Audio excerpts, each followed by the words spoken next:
Salam aleikum, tudo bem? Muitos de vocês já me perguntaram como foi estudar no Brasil e agora estar estudando aqui no Líbano. Então no vídeo de hoje eu vou contar para vocês as diferenças entre o ensino no Brasil e no Líbano.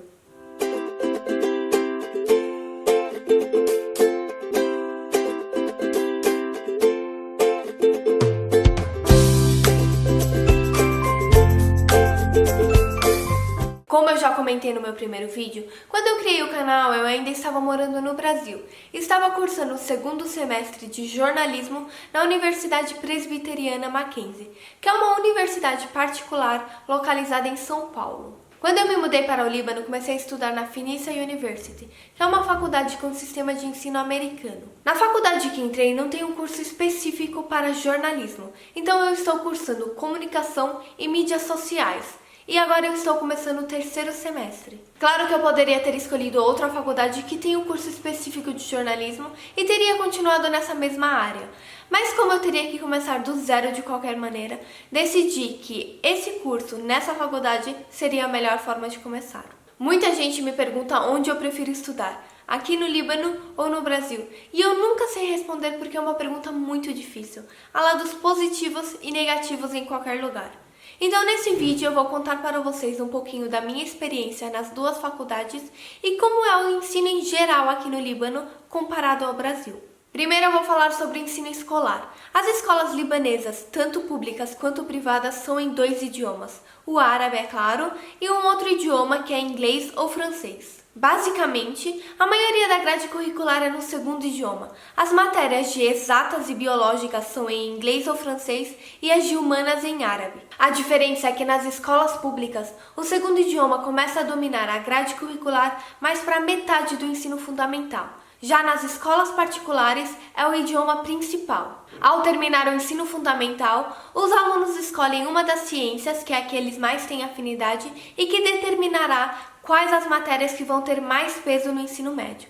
Eles podem escolher entre as ciências exatas, biológicas ou humanas. Outra diferença entre o Brasil e o Líbano é que para se concluir o ensino médio, deve-se fazer os exames oficiais libaneses para receber o certificado de conclusão do ensino médio. Pessoalmente, eu acho que o ensino aqui no Líbano acaba ajudando os estudantes a desenvolver bastante os dois idiomas. Então eles se formam sabendo mais do que apenas o básico do árabe e do inglês ou francês. E isso é muito bom para a vida acadêmica deles, porque se eles se dedicarem bem, eles conseguem se formar fluentes em dois idiomas facilmente. E sabendo o básico de um terceiro idioma, já que em algumas escolas eles ensinam outro idioma como complementar. Mas eu acho que o ensino aqui acaba sendo muito puxado. A carga horária é maior que no Brasil e acaba sobrecarregando os alunos. A maioria das escolas vão das 8 horas até as 14 horas, o que eu acho um exagero e estressante para os alunos. Agora eu vou falar sobre o ensino universitário. A maioria das faculdades particulares são ou em inglês ou em francês, então elas seguem um sistema de ensino internacional. A faculdade pública tem cursos em árabe, francês e inglês. Cursos como História, Geografia, Filosofia são em árabe. Outros cursos como Medicina, Advocacia, Jornalismo, etc.,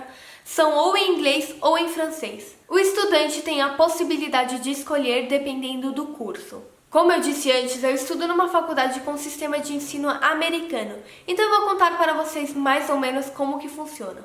Cada curso tem um número de créditos específico que você precisa completar para se formar. A maioria das matérias tem o valor de 3 créditos, mas algumas valem 2 ou 1 crédito. Cada semestre o aluno é obrigado a ter no mínimo 12 créditos, ou seja, 4 matérias, e ter no máximo 18 créditos, que equivalem a 6 matérias. Todo curso tem matérias obrigatórias relacionadas ao curso, matérias obrigatórias não relacionadas ao curso e matérias optativas relacionadas ao curso ou não. Vou explicar melhor. No meu caso, por exemplo, que curso Comunicação e Mídias Sociais, eu tenho matérias relacionadas ao curso, como Análise de Mídia, Teorias da Comunicação. Essas matérias eu sou obrigada a ter porque fazem parte da grade curricular desse curso. Outras matérias, como Introdução à Informática, História das Civilizações Mundiais e Discurso em Público, que preparam o aluno a ter a habilidade de falar em público, são matérias que eu também sou obrigada a ter, porque são matérias obrigatórias gerais.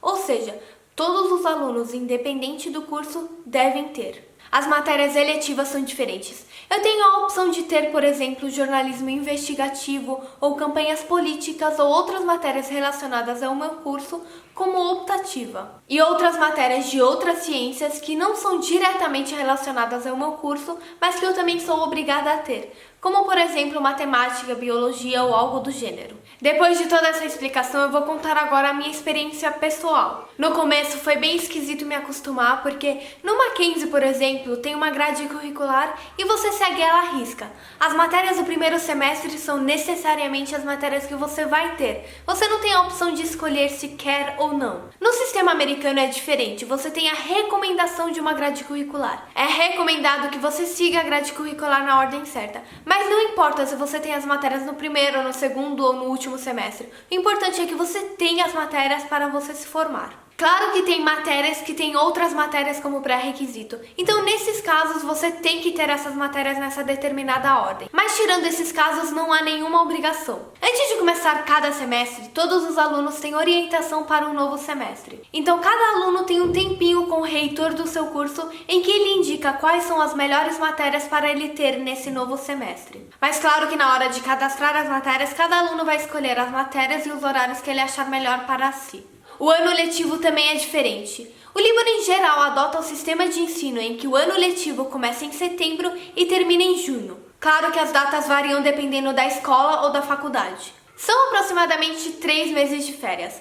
O fim de junho, os meses de julho e agosto e às vezes um pouco de setembro também, já que são esses os meses de verão aqui no Líbano. E na metade do ano letivo tem as férias de inverno, que podem variar de 10 a 20 dias por conta do Natal e do Ano Novo, então é bastante diferente. E a divisão dos semestres da faculdade também é bem diferente. Os semestres são divididos em Fall e Spring. O primeiro semestre do ano é Fall, que significa outono em inglês. Ele começa no início de outubro e termina no fim de janeiro. Esse ano foram 10 dias de férias de inverno, do dia 23 de dezembro ao dia 1 de janeiro, que aliás eu não consegui aproveitar quase nada, já que todos os professores tinham passado vários trabalhos. E no dia 2 de janeiro eu já estava na faculdade de novo. Imaginei o quanto é estranho estudar em janeiro. Para mim, pelo menos, foi muito estranho, já que toda a minha vida eu estudei no Brasil e os meses de dezembro e janeiro são férias. E meu Deus, como é esquisito! Só uma pequena comparação, não é que o mês de agosto é conhecido no Brasil como um mês que não termina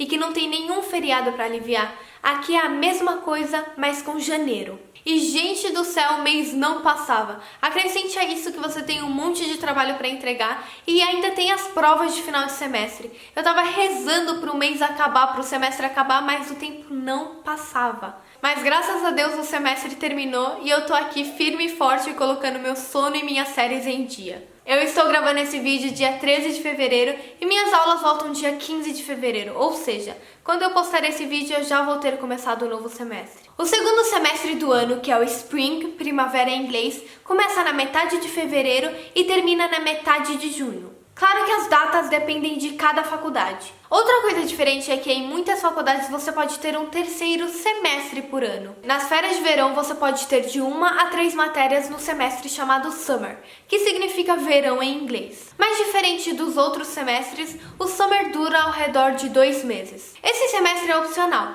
mas ele tem suas vantagens, já que você vai acabar adiantando as matérias e pode acabar se formando antes. Mas o lado ruim é que você acaba perdendo mais de metade das suas férias. Na minha faculdade, a maioria dos cursos, o estágio obrigatório é no Summer, então eu achei isso meio chatinho, porque até nas férias você não tem férias. Bom, continuando, algo que eu gostei bastante aqui é que todas as minhas aulas são em inglês, então eu acabei desenvolvendo bastante o idioma. Antes de vir morar aqui no Líbano, eu já estava no inglês avançado, mas eu não praticava bastante, já que não tinha com quem conversar. Mas agora eu posso afirmar que sou fluente em inglês. E isso ajuda muito no mercado de trabalho, então é um ponto bastante positivo. Eu também gostei muito que tem matérias gerais obrigatórias para todos os alunos. Você acaba conhecendo pessoas de todos os cursos. Isso é muito legal porque você não está preso apenas às pessoas do seu curso ou de cursos próximos ao seu. Essas matérias gerais trazem conhecimento geral também, informações que não são necessariamente vinculadas ao seu curso, mas são necessárias para uma melhor formação. Como informática, por exemplo, essa matéria te dá uma noção básica, mas necessária de todo o pacote Word. Outro exemplo é a disciplina de discurso em público, que te treina para fazer discursos e para falar em público. E essa disciplina é muito importante porque todo mundo chega a um ponto em que é obrigado a se apresentar em público, seja na faculdade, no trabalho, na vida profissional. Então imagina ter uma matéria te preparando para isso. Outro ponto positivo é que, pelo menos na minha faculdade, eles te preparam para entrevistas de emprego. Nas aulas de inglês, uma parte da nota é reservada para isso. Eles fazem simulações de entrevistas de emprego e você é avaliado de acordo com a sua fluência em inglês, sua habilidade de responder as perguntas de forma clara e objetiva e coisas do gênero. Eu gostei desse método porque quando você vai a uma entrevista de emprego, você vai ter pelo menos uma noção das perguntas que eles vão te fazer e vai estar preparado para responder da maneira correta. E eu nunca ouvi falar sobre algum método parecido em alguma universidade brasileira, então eu achei isso muito legal. Outra coisa legal é que na minha faculdade tem o centro de carreiras. Eles são encarregados de arrumarem pelo menos o estágio obrigatório para os alunos. E eles também te ajudam a encontrar um emprego para quando você se formar. E eu achei isso importante porque a faculdade trabalha com grandes empresas. E apesar do estágio ser não remunerado, ele te garante boas experiências profissionais e agrega bastante ao seu currículo. Algo que é tanto positivo quanto negativo no meu curso, pelo menos, é o quanto ele é abrangente. Por um lado, isso é bom porque quando eu me formar poderei trabalhar em vários ramos da comunicação, televisão, jornal impresso, redes sociais. Mas ao mesmo tempo é amplo demais. No Mackenzie eu estava cursando jornalismo e sabia que quando eu me formasse seria jornalista, podendo escolher entre os ramos do jornalismo. Aqui eu não sei muito bem o que seguir, já que aprendemos um pouquinho de tudo, mas não nos aprofundamos o suficiente em quase nada. É tão geral que a pessoa pode acabar se perdendo, então eu achei isso um ponto negativo em estudar comunicação e não jornalismo. Mas o lado positivo de estudar comunicação é que você vai conhecer um pouquinho de tudo e pode se aprofundar pessoalmente no que você mais gosta no futuro, caso queira fazer uma pós-graduação ou um mestrado. Outro ponto negativo é o horário. No Brasil, o curso de jornalismo é de 4 anos. Aqui são 3 anos, o que é bom. Mas no Mackenzie, por exemplo, os 2 primeiros anos a gente estuda à tarde e os 2 últimos anos de manhã. Eu confesso que estudar à tarde era bem ruim, mas pelo menos era algo definido. Eu sabia que por 2 anos eu estudaria à tarde e 2 anos eu estudaria de manhã. Na minha faculdade aqui é diferente. Seu horário depende de cada matéria. Algumas matérias você pode escolher se você quer de manhã ou à tarde, mas algumas são só de manhã ou só à tarde, então não depende apenas de você. E isso é ruim porque às vezes você acaba tendo 2 horas ou mais de janela entre uma aula e outra. E às vezes você acaba tendo que ir para a faculdade apenas para ter 1h30 de aula por dia. Isso prejudica quem trabalha junto com a faculdade, já que não tem um horário definido. Isso é meio chato, mas não é algo que temos controle. Cada matéria tem aulas em horários diferentes, e se você der sorte, você consegue ter um dia ou mais livre. Semestre passado, por exemplo, eu não tinha aula de sexta-feira, por isso eu consegui me matricular no curso de persa. Nesse semestre eu dei mais sorte ainda. De quarta e sexta não terei faculdade, então eu conseguirei me dedicar mais ao canal e ao curso extracurricular. Bom, eu acho que por hoje é isso. Eu contei para vocês basicamente como que funciona o ensino aqui no Líbano e quais as principais diferenças entre aqui e o Brasil. Eu espero que vocês tenham gostado. Qualquer dúvida é só deixar nos comentários. Me sigam nas redes sociais, não deixem de seguir a página do canal no Facebook e no Instagram. Curtam o vídeo, se inscrevam no canal e compartilhem com seus amigos. Até a próxima!